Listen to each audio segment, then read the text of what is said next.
Assalamualaikum warahmatullahi wabarakatuh. Perkenalkan, kami dari kelompok 13 RBL Probabilitas dan Statistika. Kami akan memperkenalkan diri masing-masing. Dengan saya sendiri Rifki Argiano dengan NIM 123490015.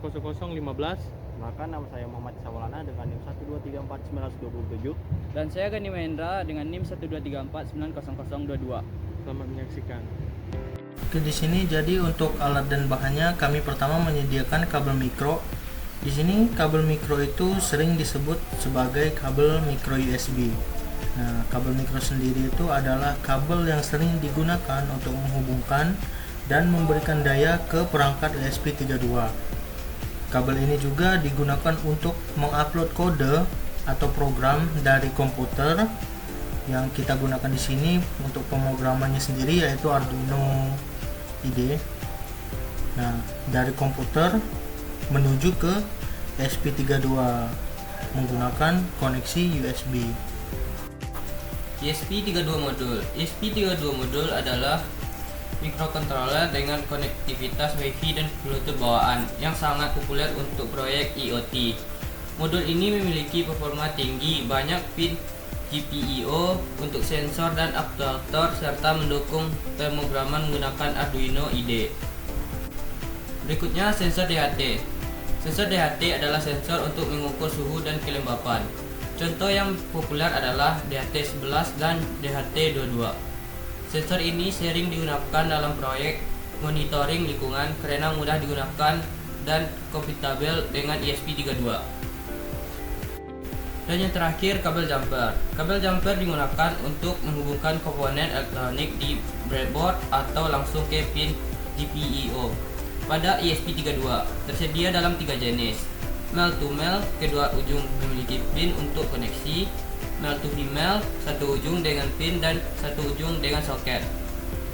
Female, dan yang terakhir female to female, kedua ujungnya memiliki soket.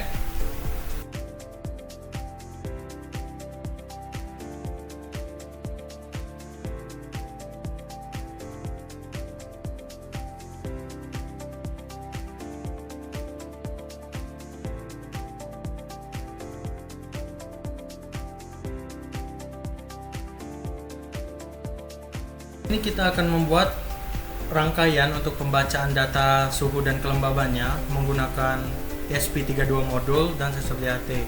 Pertama di sini kita menghubungkan menggunakan kabel jumper itu mulai dari pin 3V3 pada ESP32, lalu menggunakan pin GND pada ESP32 sini, lalu untuk yang pin outnya kita pasang di GPIO 4 di ESP32. Oke. Setelah mereka terangkai seperti ini, kita tinggal sambungkan pada sensornya saja. Di sini pertama kita sambungkan 3V3 ke pin V-in, lalu selanjutnya GND ke GND atau ground pada sensor DHT. Lalu yang terakhir itu untuk pembacaan datanya kita sambungkan ke out dari pin GPIO 4 pada ESP, dan beginilah serangkaiannya.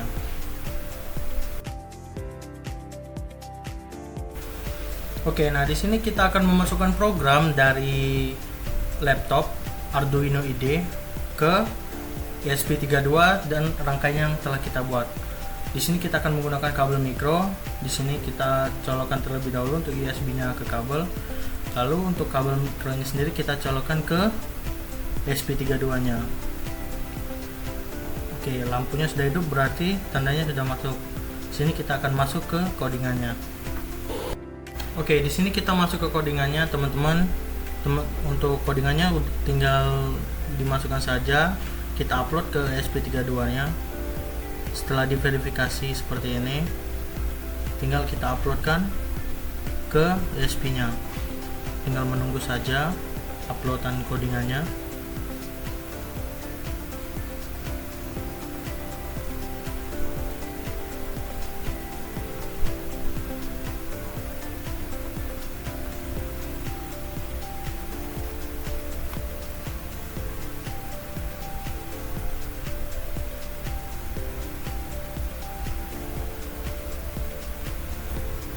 Nah, oke, di sini codingannya udah terupload ya, teman-teman.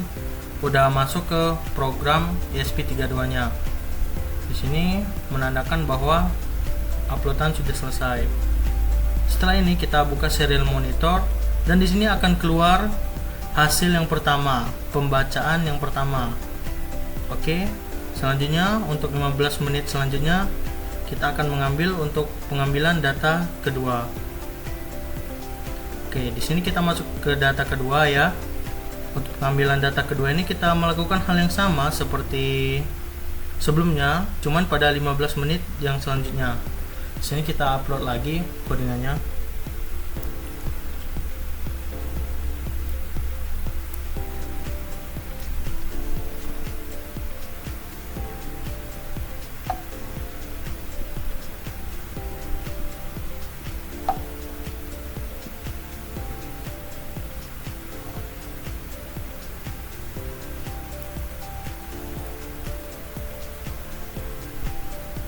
Tunggu sebentar.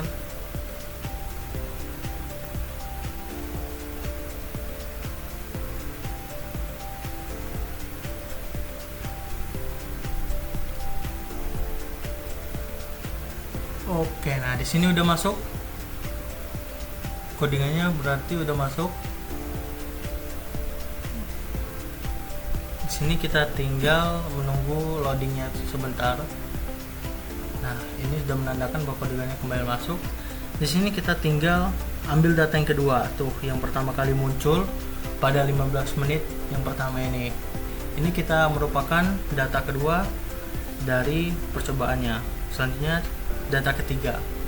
Nah, di sini data ketiga setelah 15 menit yang kedua tadi, kita ambil lagi 15 menit selanjutnya. Sini kita tinggal masukkan upload seperti biasa.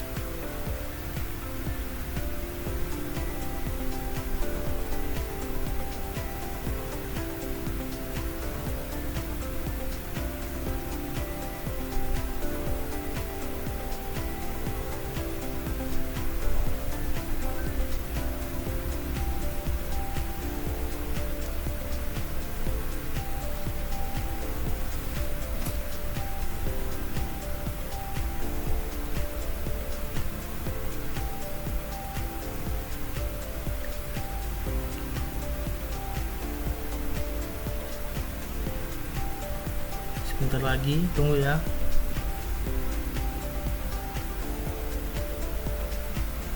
Oke, ini udah berhasil dibaca. Kita tunggu loadingnya sebentar. Tunggu hingga loadingnya selesai, menandakan bahwa upload codingannya udah selesai. Di sini kita masuk ke serial monitor lagi dan melihat nih, ini yang pertama kali keluar merupakan data yang ketiga. Setelah 15 menit yang kedua tadi, ini 15 menit yang ketiga. Data tersebut merupakan data yang kita ambil untuk percobaan ketiga.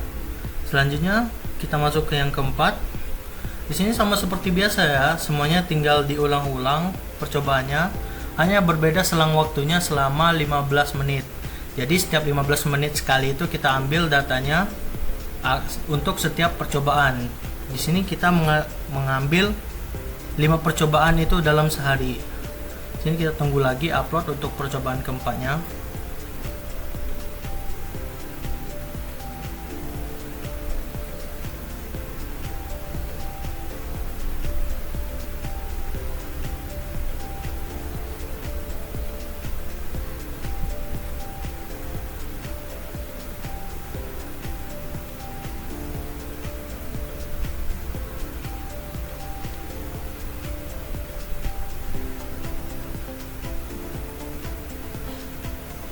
Nah, udah di sini berarti menandakan codingannya udah berhasil masuk kembali, udah berhasil diupload lagi.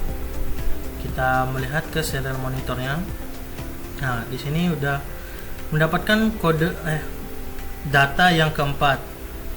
Di sini udah terbaca oleh sensornya. Lalu setelah ini kita masuk pengambilan data yang terakhir. Di sini kita tinggal mengulang proses yang sama. Setelah 15 menit kita masukkan upload codingan, tinggal ditunggu saja.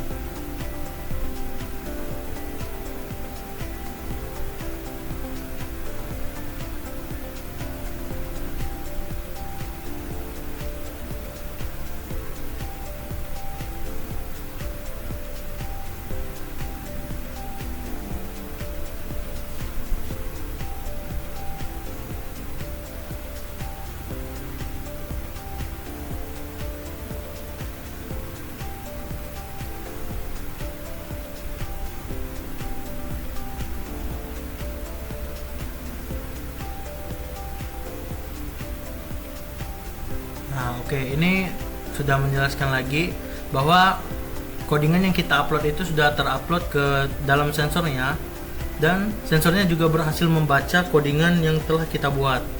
Di sini sudah terlihat berhasil upload. Lalu kita masuk ke serial model. Nah, di sini hasil terakhirnya keluar. Oke, jadi 5 percobaan pun telah dilakukan. Jadi ini adalah pengambilan data dari kelompok kami, yaitu mengubahkan data hari ini, dan pengambilan data selanjutnya akan kita lakukan secara berulang seperti ini. Mungkin sekian dulu. Terima kasih. Baiklah, sekian video dari kelompok kami. Semoga bermanfaat dan dapat menambah wawasan. Wassalamualaikum warahmatullahi wabarakatuh. Terima kasih. Terima kasih.